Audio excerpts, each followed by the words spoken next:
welcome back to another episode of Tales of the Backmarker. We're kind of back to normal programming this episode. We have done our trip out to Eastern Creek and had some fun in some real life racing cars. We're back to the sim racing elements. Look, I've got to apologise for the delay between videos too. I originally recorded this video just before Christmas. Didn't really like the quality of it.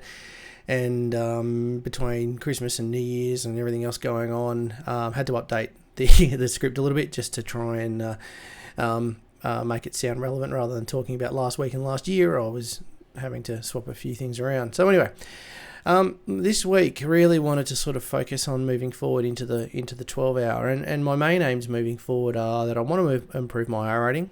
I want to practice as much in racing GT3, and in particular the car we're planning on running at Bathurst.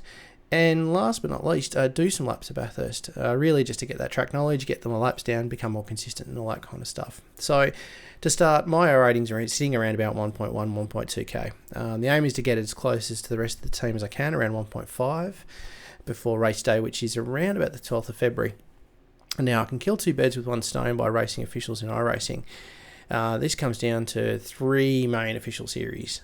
This is the GT3 Fanatec Challenge, which are 20-minute sprint races, the GT Sprint VRS series, which are 40-minute races, and the IMSA Racing series, which contain both GT3 and LMP2 cars at 45-minute races. Now, I'm new to GT3, so I'm really not going to try and avoid mixed classifications if I can, and probably do more harm than good to my R rating. So my main real focus is going to be moving forward is on the Fanatec Challenge and GT Sprint Series. The last couple of weeks have been a bit of a roller coaster in this department. Monza and Spa being the two tracks that hosted the Fanatec Challenge and VRS Series. And as it turned out, I actually hadn't bought Monza or raced it until it came up on the schedule.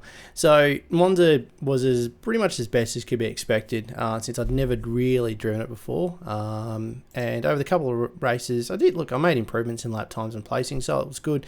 It didn't hurt the I rating too much, and it was some good racing. The M4 that I was driving to just didn't seem to hold up against the Ferrari along most of the racing at that track. So, and I'll talk about that a little bit later. Spa is a track I've loved, but it was a bit of a curse this week. I did two VRS series races and it sucked my I rating down by about 110 points, which is about 10% of my total I rating.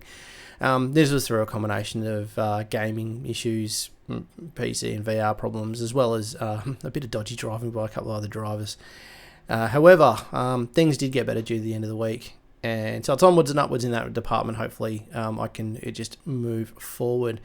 The only other thing we did this fortnight was a couple of sessions of team practice at Bathurst. Now, based on the first session we did, I realised I had a lot of work to do. I had about 3 or so seconds off the teammates, and I was way slower than a lot of the other the faster team members that we've got. And this is something I wanted to sort of, I guess, move on to a little bit. And being in a team where the slowest, me, is both a blessing and a bit of a curse. Your ego can take a bit of a battering from hearing some of your fastest team members complain about how slow they feel they are on the track. Now, look, I get it. It is all about perspective. All drivers want to improve. They all want to get faster. They want to be cleaner and more consistent. But from someone who is, 4, 5, 6 seconds slower than the fast guys, hearing the fast guys complain just makes you feel it's a bit demoralising when they are that fast and the gap is that big and they think and you're still languishing away in the background. The upshot though, and we're lucky in Locked On that we've got the right culture and the right team members, is that a lot of them are happy to provide on how they got faster. There's a big shout out to this to J-Mac in our team, who hung around after the laps in the first practice session that we did and just spotted me for a bit and gave me some really good tips on the track and helped me drop my time from what I could say was sluggish to an improved pace. By the following session, so give it sort of about a week and a half, my main real aim for that second session was really just to try and get a consistent stint done and not bin it, not do stupid stuff and be reasonably quick. And I started feeling a lot more comfortable in the car. And more importantly, I got a whole stint done, real clean, and my lap times became really, really consistent benchmark-wise against what I consider people that were of an equivalent skill set and people I've raced out with before and feel that I'm actually sort of there or thereabouts now, which is great. So it's really, again, just now improving on that, getting a bit faster, making it a bit cleaner, and just keeping that consistency. Now, last thing I wanted to talk about in this episode was really about car choice.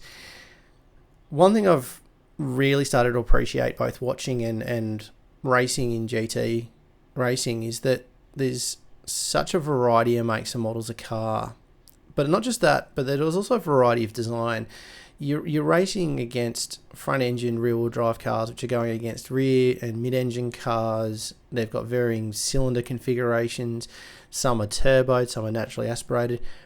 And of course, each of those designs have their pros and cons. And then on top of all that, you've got the balance of performance metric that goes over the top of it that iRacing puts on those cars each season, and which attempts to try and level the playing field between the different cars based on the model and previous seasons' performance and popularity. And what it does is it develops that each season there seems to be a new meta between the particular cars. So you end up with, I think the last season, the Porsche became the real quick car that everybody used, and then a few other cars sort of fell by the wayside. Now they've redone everything again, and it looks like early on in the piece, for example, and ironically around a lot of the Italian tracks, the Ferrari seems to become the more preferred vehicle. Given all that though, and given the fact that we've been doing some practice around, a few of the fast guys have been doing some practice and testing around Bathurst, it looks like our team will likely run the M4. The inline 6 front engine monster does feel like he's driving a bit of a lounge chair in comparison to something like the Porsche Cup car, which I was driving previously. But that said, and take my opinions of more experienced team members on this one, the BMW seems to be the most stable and consistent across the mountain. Look, iRacing might turn around and change the balance of performance metrics before Bathurst, and we may end up throwing that car out and putting another one in. I hope they don't, because we've done a lot of practice in it already, and it's going to be a big learning curve for me to pick up something else. But he's hoping that we just run with it and we'll just go from there. And look, lastly, thoughts go out to our team boss, Peter Wilco Wilkinson. His dad lost his fight with cancer just before Christmas. We at Locked On are all thinking about you and hope you can do him proud with raising funds for Cure Cancer leading up to and during the 12-hour in Feb. If you'd like to donate to Cure Cancer and help researchers find ways to better treat and hopefully cure cancer, check out the link at the end of this video, and also check out the links in the description below. Thanks for watching, and look forward to seeing you on the track. Cheers.